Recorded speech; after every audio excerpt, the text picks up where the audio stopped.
آقا برای چی با لوریج پایین ترید میزنی؟ فکر میکنی اینجوری ریسک تو کمتر کردی؟ ده قربونت، از اون ور سودی هم که قرار از معاملات بگیری کمتر میکنی که اصلا اینجوری نمیصرفه برات.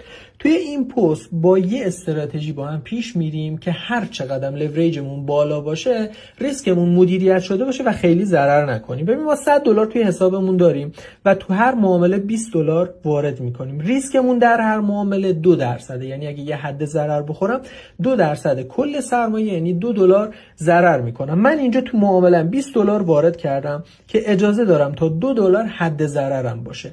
$2 میشه 10% این پول، پس این 10% میشه حد ضرر من. حالا من یه ریسک و ریوارد انداختم روی چارت، یه نقطه ورود دارم، یه حد ضرر انداختم، به من میگه مثلا این قسمت قرمزه 1.2%. خب ولی من اجازه دارم تا 10% هم ضرر کنم، پس 10% رو تقسیم بر این که کردم لوریجم رو به من میده که 8 و 3 نداریم، مثلا روندش میکنم 9 میذارم. یا مثلا اگه اینجا نیم درصد داد، 10% رو تقسیم بر نیم که کردم لوریج 20 به من میده.